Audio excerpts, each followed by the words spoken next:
Good morning. I'm Joyce Parkin, a member of the board here at the Unitarian Universalist Church in Reston. We're glad you're with us this morning, this bright, cold, sunny morning. Whether you're here in the sanctuary or joining us on Zoom, we're really glad you're with us, no matter how young you are, how old you are, wherever you are on your spiritual journey. However you identify, and whomever you love, please know that you're welcome here. And to those of us who are here in the sanctuary, let's take a moment to wave hello to those joining us on Zoom. Morning. Okay, that's fun to do. I have a couple of announcements to share with you this morning. There's an important initiative underway to create a new strategic plan for our church community. The plan will address key issues as we look to grow and develop. An online survey/questionnaire has been created and is available in the e-blast. Please complete that survey questionnaire to add your voice to the effort, and do it by March 18th at the latest. Your input is valuable and very much appreciated. Thank you for taking the time to play an essential role in creating our new strategic plan. Immediately after the service, there will be coffee or tea with the minister if you're a first-time visitor or newer to this congregation. So please join Reverend Aileen in the boardroom off the East Foyer to learn more about Unitarian Universalism and this congregation in particular. Next Sunday, it's time for our very popular Science Sunday series, which begins immediately after the service. The topic will be Life Around Us by Laurie Dodd. And now, I would like to introduce our co-chair of the Stewardship Committee, Nani Mullen.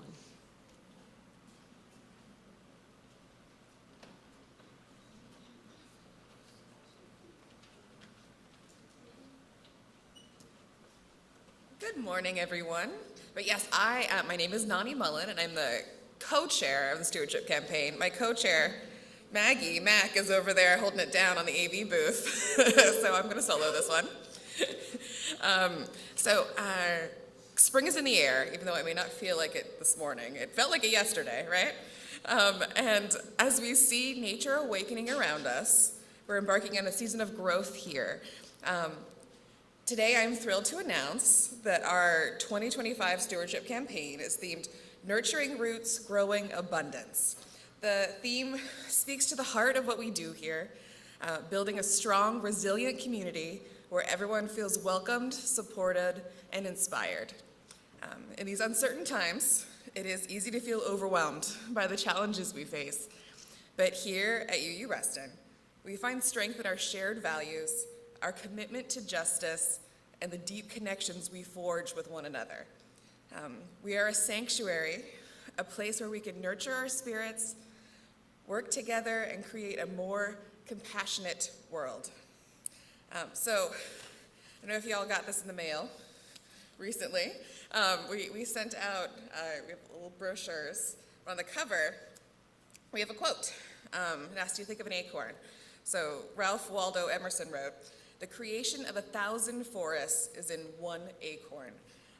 And so that little tiny acorn holds the potential for vast forests. Each of us, our contributions, holds the potential to create incredible abundance within our community. So your generosity, whether through financial support, volunteering your time, sharing your talents, or simply being present, nurtures the roots of our church, allowing us to flourish and grow in ways we can't even fully imagine. So whether you're a longtime member with deep roots or a newcomer just beginning to experience our community, your participation is vital. We understand that everyone's circumstances are different, and we approach this campaign we want to approach it with sensitivity. We know that some may be facing financial hardship, especially now, We want to assure you that your presence and participation are just as important as any financial contribution. The campaign is an invitation to reflect on what UU Reston means to you and how you wish to contribute to its future. Your pledge, whatever its size, and to say a pledge for newcomers, a pledge is, right now we're in the planning stages, so for budgets and things like that in the future. So a pledge is a commitment to what you plan on giving in the next church year. So that starts in July. So whatever you can bring. And again, there's more information in these brochures, which we'll have out front. So we hope you join us together for the real kickoff, the super cool kickoff, which is on March 8th from 6 to 9, and we're having our stewardship gala. It will be held in the sanctuary right here and also streamed live on Zoom. We'll have childcare. The evening will feature musical entertainment from the prodigious talent that we have in this community. And I know they've been working hard for months, and as well as Cynthia over here has been working hard. And so we're really excited to have you all come and hear beautiful music and then also pledge to our future. Over the next few weeks, you'll have opportunities to learn more about the campaign through online resources. You can talk with Maggie and I after church services, any information you need, as well as personal stories from fellow congregants and testimonials for the month of March. We encourage you to explore the ways you can nurture our roots and help us grow abundance. Thank you very much.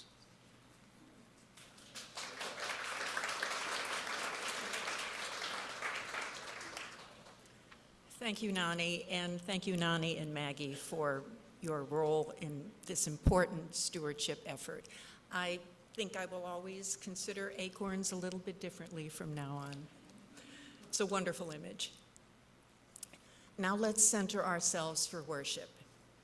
If you haven't done so already, please take a moment to silence any electronic device on your person. Thank you. I did mine before I left the house today. Please take some deep, quieting breaths with me.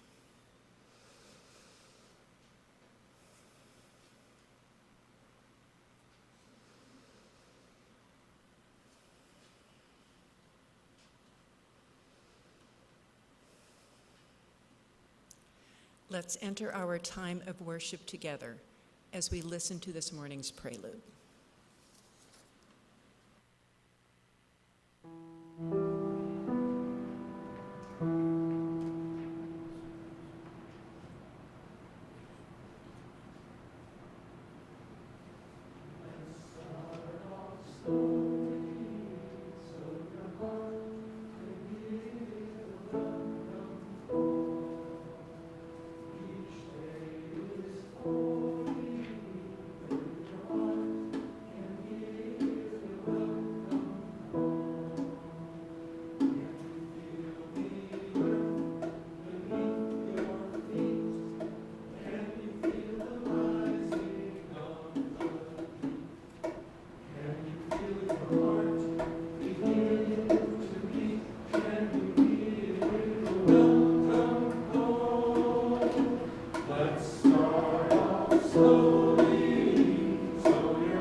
Feel the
Good morning and welcome. I am Reverend Aileen Fitzke, and it is my honor to serve this congregation as its minister. Our opening words this morning are by Chad Snyder. We truly know far less than we think we do, but let us know this much. We are not alone in our joy, in our loss, in our quiet, daily, blessedly ordinary moments. We are not alone. A small truth, maybe, in a vast and rapid world. But let us hold that truth and trust it as we hold and trust the joys, the sorrows, and the moments shared in this space that we make holy.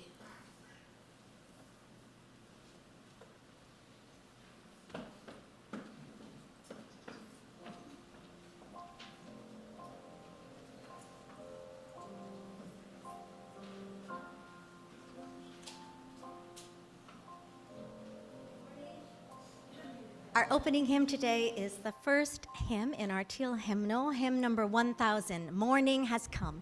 So please rise in body or spirit and join us.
Our chalice lighting today is by Katie Sivani Gelfand, The Abundance of Our Lives Together.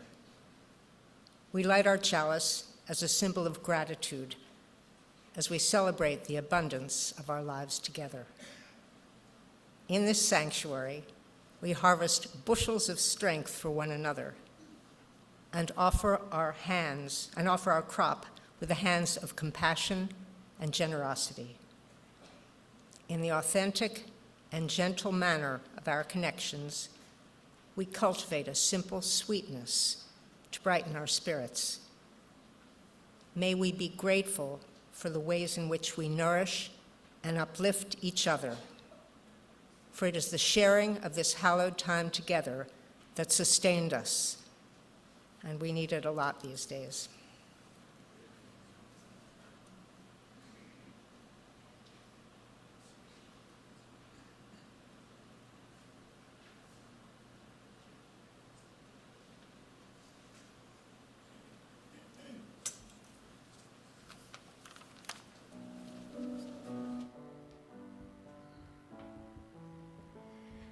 Here at UUCR, we have a tradition where we sing our covenant with each other every Sunday morning.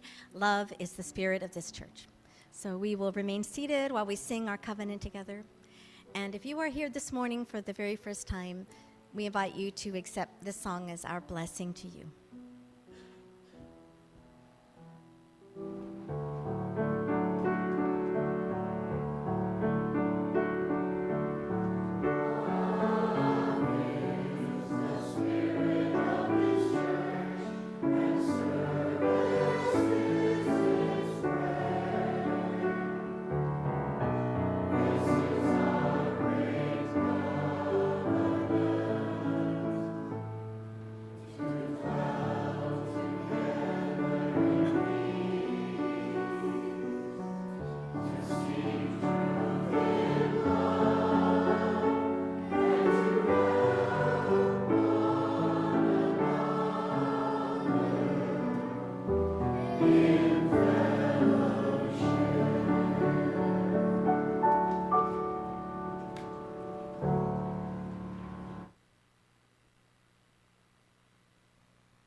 Now is the time for all ages. So if you are feeling young of body or young of spirit, I invite you to come forward. And anyone is welcome. You can take a seat right down here. Welcome, and so wonderful to see everyone today. Are you ready for a story? Once upon a time, far into the future, or maybe not so far, there was a huge storm right here in Ruston and the towns around us. Many homes were without power, and businesses too. But on Sunday morning, there was energy here at UUCR. People were excited to get together, and they gathered, all here. After the service, no one wanted to leave. They kept on talking and playing. But before long, people began to get hungry. And some said, I lost all my food when my refrigerator stopped working. Me too, me too. And many of the restaurants are closed. What are we going to do? A brand new member, who just happened to be a preschool teacher, reached into his backpack and pulled out a rock. He said, I have the solution. This stone will help us make a hearty and filling soup that will feed everyone here. It is a magic rock. So several people joined the teacher as they walked to the kitchen, pulled out a huge pot, filled it with water, put it on the stove, and he dropped in the stone and began to stir and stir. And if you want to help, you can stir too. It was stirring. And when the liquid began to bubble, the teacher smelled it and said, oh, this smells delicious. It's going to be one of the best soups ever. And he stirred some more and then said, if we had just a little something more, it just might be better. I wonder. And with that, someone took a carrot out of her pocket and said, I'd gone to work in the garden across the parking lot, and in my plot I found this carrot. I was going to take it home for dinner, but if you think it will help, I can share. The teacher said, oh yes, that will be perfect, just what we needed. Can we have some people help us chop it up? And if you'd like to help, you can help chop it up. And they put it into the pot, and the teacher stirred some more, and you can help stir if you want. And then the teacher smelled again and said, oh yes, this is perfect. This will be such a delicious soup. But maybe, just maybe, if we had a little bit something more. And back at the back of the crowd, a family was talking to one another. The parents shook their head no. And the youngest child said, but why not? In religious education, we're taught about how important it is to share. I think we should share. Oh, the parents looked very embarrassed, and one ran out to the car and brought back a whole rotisserie chicken and a huge side of corn. They brought it to the kitchen, poured in the corn, and some people started chopping up that chicken.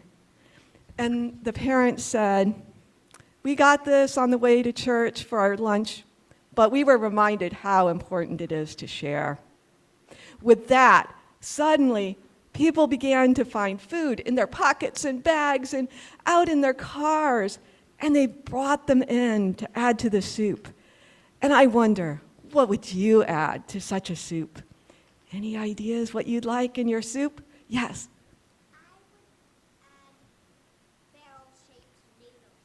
Bell-shaped noodles. Anyone else?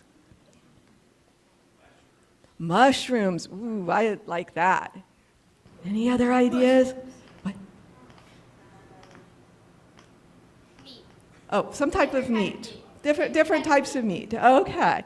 So they were bringing all these ingredients and people were chopping them up. Onions? Oh, onions. Chopping them up, putting them in the soup, stirring. And they stirred and stirred, and the food kept being added. One person, when they went out to their car, saw a family working in a garden plot across the parking lot and said to them, "We are making a wonderful soup, and there is going to be plenty. So come on, join us." And they did. They followed into the building, carrying some vegetables from their garden to add to the soup. And more people helped stir. In fact, there was so much soup, they divided it into 2 pots and kept adding food. Yes. Potatoes. Beans. And they kept adding. And maybe they started a new vegan soup, right? Yes. But people kept on stirring, and you can help stir. Some people came out to the sanctuary and set up tables and chairs and plates and bowls. And one person went to the piano and played a familiar tune. And before long, there was song and conversation and laughter filling the building. Finally, the soup was done, and bowls were filled, and people ate, and they all agreed it was the best soup they'd ever had. They ate their fill, and there was still more soup. So they decided that it would be taken to the emergency shelter so people without homes would also have food. And that magic stone from the teacher had nourished the entire congregation and their neighbors. May we continue to thrive as a congregation and with our neighbors with the magic of generosity and teamwork. May it be so. And we'll continue talking about teamwork downstairs. And I invite you to sing the children out with Go With Joy, which will be projected here.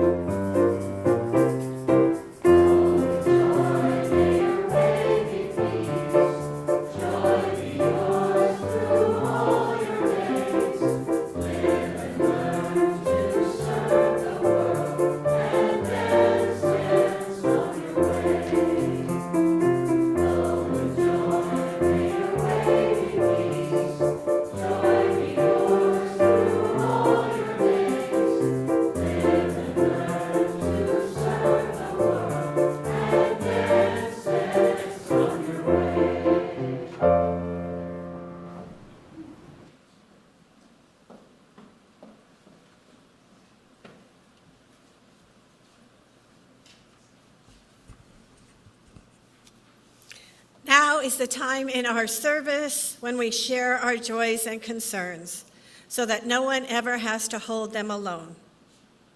If you are joining us remotely this morning, you may wish to light a real or virtual candle wherever you are to mark what is in your heart. As members of the in-person congregation, place stones in the water here in the sanctuary. If those of you at home would like to share what is in your heart in the congregational chat, please write to all attendees, and please remember that what you share will be public. Those at home may then read each other's joys and sorrows in the chat and enter into your own time of reflection and prayer as we in the congregation here come forward and place our stones in the water. as Diane plays our meditation music.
Let us be one in prayer and meditation.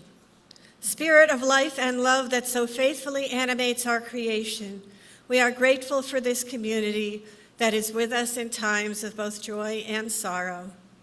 We hold in our hearts this morning all who are facing any hardship or difficulty, those who are grieving or facing illness or injury in themselves, their friends, or their loved ones. In particular, this morning, we continue to hold in our hearts and prayers all those federal workers who are being affected by the uncertainty of our times, and also for all who are suffering war and violence. For them, we light this candle.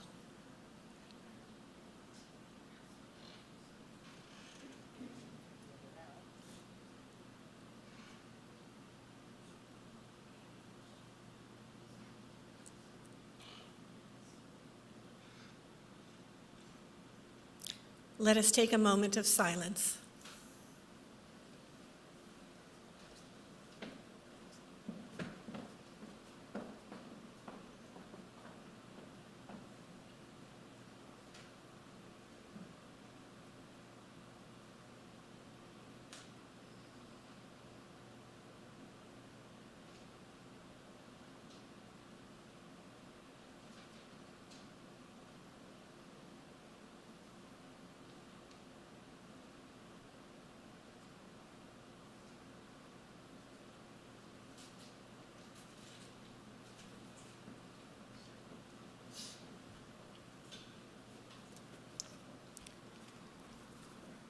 As a self-funded church, UU Reston relies on the generosity of its members and friends to fund the daily operations and to ensure that the church and its resources are here for us and others now and in the future. Your pledges support our worship and music programs, our religious education program, programs for members and friends, community outreach, and connections to Unitarian Universalism. We now invite you to support the work of UU Reston by making your donation to the collection plate if you're here in the sanctuary, or at the link on the slide and in the chat box if you're with us on Zoom today. Thank you for your generosity and support of our beloved spiritual home.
Thank you, bell ringers.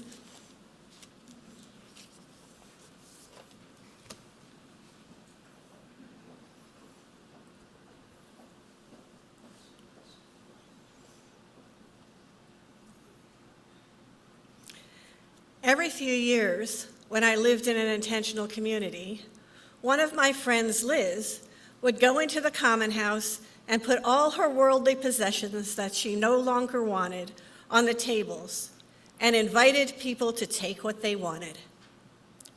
She didn't expect that others would do this also. She didn't expect anything in return except that people take and use what she no longer needed. All over the place, there are these little free libraries. I love these boxes, and it is my dream to have one outside my house. I have been known to waylay friends when exploring a new city or town to stop and browse one of these little boxes filled with books. I love the concept. Take a book, leave a book, no other expectation. When I was at graduate school at Harvard, it became known that some of the students had stretched themselves so thin in accepting a place at the divinity school that they didn't have enough food to eat at Harvard. So the students set up a locker for non-perishable foods and a refrigerator freezer in one of the common areas for perishable foods. And the students, through their generosity, kept these things stocked with small and sometimes large anonymous donations of food. There were no expectations around repayment or any sign-out sheets. It was an honor system with the assumption that people who needed the food would be able to take it. When I was part of a community-supported agriculture farm, I would walk down the path to the farm, which was near my house. There were berry bushes on either side of the path. My friend Liz and I, same Liz as before, and I would walk together every week, and by the time we got to the farm, our fingers would be covered with a dark berry juice from all the berries we had picked along the way. All of these are examples of gift economies. For those not familiar, gift economies are those exchanges of gifts that are not transactional. As Robin Wall Kimmerer explains in her book, The Serviceberry, Abundance and Reciprocity in the Natural World, she uses as an example what she refers to as the maternal gift economy. She writes, "When a mother nurses her child, the boundary of the individual self becomes permeable, and the common good is the only one that matters. The maternal gift economy is a biological imperative. There is no meritocracy or earning of sustenance. Mothers do not sell their food to their babies. It is pure gift so that life can continue." The currency of this gift economy is the flow of gratitude, the flow of love, literally to support life. The important line for me in this quote is, the currency of this economy is gratitude, the flow of love, literally in the support of life. Gift economies are ancient. In North American indigenous cultures, gift economies were practiced so that those who had more than they had shared with those who had less for the well-being of the whole community. An indication of wealth was not about how much resources one could accumulate, but rather how much one had to give away. And once recipients of the gift found their own abundance, they were expected not to return the gift to the gift giver, but rather to pass it on to another who might need it. So the concept of the gift was that it kept moving, kept being circulated, kept providing good for the whole community. There is a story about the linguist Daniel Everett while living among a hunter-gatherer community in Brazil. He observed that a hunter came home with a sizable kill, far too much to be eaten by his family. The researcher asked how the hunter was going to preserve the meat, as they did have methods for preserving food. The hunter was puzzled by the question. He asked, "Why would I preserve the food?" Instead, he sent out an invitation to the entire community to a feast, and soon all the neighboring families were able to partake of the kill. "Store my meat," said the hunter. "I store my meat in the stomach of my neighbors." Kimmerer writes, "A gift economy nurtures the community bonds that enhance mutual well-being. The economic unit is we rather than I, as all flourishing is mutual." It is the beginning of our stewardship season, when we begin to think about what the flourishing of our community means. Often we can fall into the mindset that thinking about how we use our resources is of making decisions in the face of scarcity. We often think of terms of what is lacking. We need more people, younger people. We need more money to keep this place going. We need. What if we turned that around? What do we have? The theme the Stewardship Committee goes by this year is Nurturing Roots, Growing Abundance. We nurture the roots of all those who came before us, who made this community possible. I was reading the history again in the beautiful 50th anniversary commemorative book. I was reading about how people, including the Downings, used their houses as collateral so we could finance the construction of this building. That took an enormous amount of trust on their parts. I read about how the community established a flourishing RE program, even without paid RE staff. I read about the many ways community formed around welcoming practices of dinner go-arounds and the creation of small church families and covenant groups. How despite challenging economic times, we still found the resources to expand the building. How during the pandemic, the community was able to figure out how to accommodate the challenges posed by that particular national emergency. Our roots gave us this community and have nurtured it in countless ways over the years. And those roots, even after death, have supported us through legacy giving, enabling us to have a strong and stable endowment. Not so they could enjoy the fruits of their labor, but so the community would continue to have a future even after them. That is a real gift. The second part of the stewardship theme is growing abundance. For me, that means acknowledging the abundance that we already have. Growing abundance means feeling gratitude. We are a very wealthy congregation, and I do not mean that in the sense of having a lot of money, that we are not hurting financially. I mean that in the sense of realizing that wealth does not simply mean money. It means that we have the abundance of people who work hard to keep this community vibrant and alive. A late friend, Paul Williams, wrote this book called How to Become Fabulously Wealthy at Home in 30 Minutes. The technique, of course, is not about getting more money. It's about practicing gratitude for all that one already has. And since I have been here, I have witnessed people like the caring crafters who share love and gratitude when they give their blankets to others who are experiencing ill health or grief. And those blankets, not bought in an anonymous store but crafted lovingly by the group, can sometimes be cherished for years. The flow of love, literally, in the support of life. I have seen the Caring Circle keep track of and respond to the needs of those in our community who are struggling with health needs and responding to deaths in our community with compassion and the practical needs that memorial services require.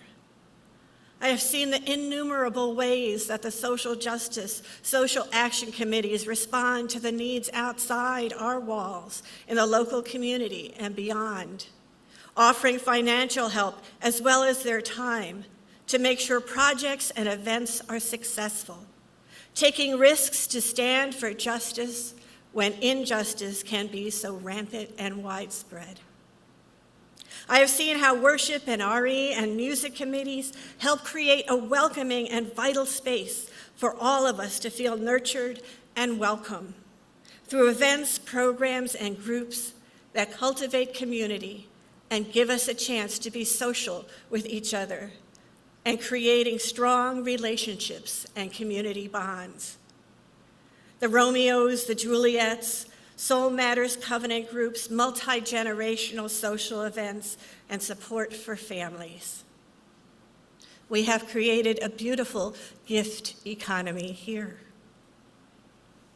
We give knowing that what we create here benefits not just our own personal wants and needs, but also benefits all those with whom we share this beautiful space.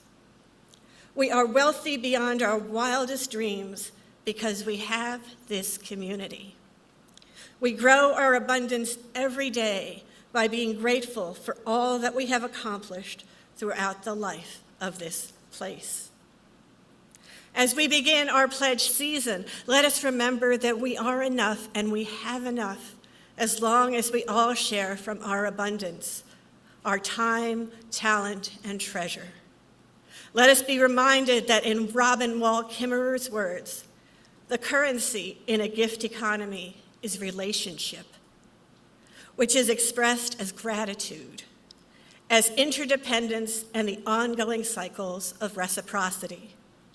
A gift economy nurtures community bonds that enhance mutual well-being. The economic unit is we rather than I, as all flourishing is mutual. All flourishing is mutual.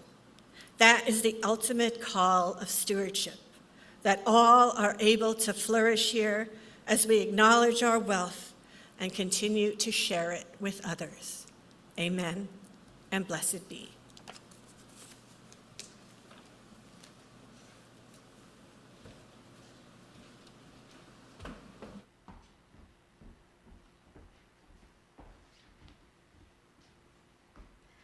Our closing hymn today is number 404.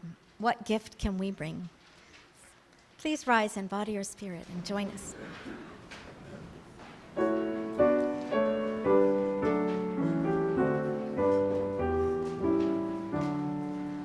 What gift can we bring? What present, what token, what words can convey it? The joy of this day, when grateful we come, remember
Our benediction this morning is by Sidney Wilde. In this community, we give and we receive. May we go forth now to share the bounty of our love.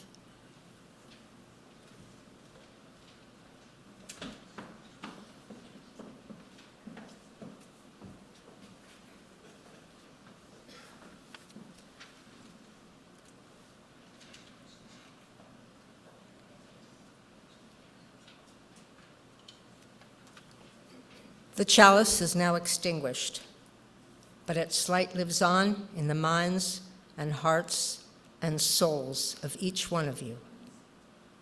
Carry that flame with you as you leave this place, and share it with those you know, with those you love, and most especially with those who have yet to meet.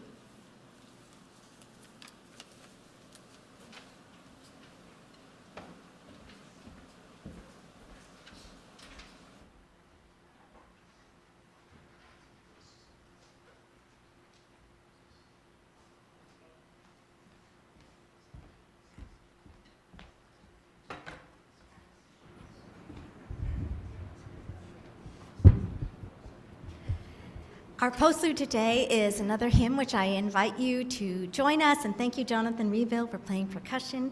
It is hymn number 1018, Come and Go With Me. Now, we might add a few verses here and there, so be paying attention. Please rise in body or spirit and join us. 1, 2, 3, 4, 1, 2.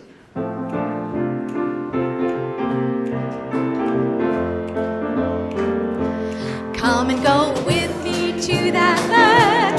Come and go with me to that land. Come and go with me to that land where I'm born. Come and go with me to that land. Come and go with me to that land. Come and go with me to that land where I'm bound. Freedom! There'll be freedom in that land. There'll be freedom in that land. There'll be freedom in that land where I'm born. There'll be freedom in that land. There'll be freedom in that land. There'll be freedom in that land where I'm loved. Justice. There'll be justice in that land. There'll be justice in that land. There'll be justice in that land where I'm born. There'll be justice in that land. There'll be justice in that land. There'll be justice in that land where I'm born. Loving. There'll be loving in that land. There'll be loving in that land. There'll be loving in that land where I'm born. There'll be loving in that land. There'll be loving in that land. There'll be loving in that land where I'm born. Shouting. There'll be shouting in that land. There'll be shouting in that land. There'll be shouting in that land where I'm born. There'll be shouting in that land. There'll be shouting in that land. There'll be shouting in that land where I'm bound. How about some dancing? There'll be dancing in that land.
coming to the service today, and we wish you a blessed afternoon.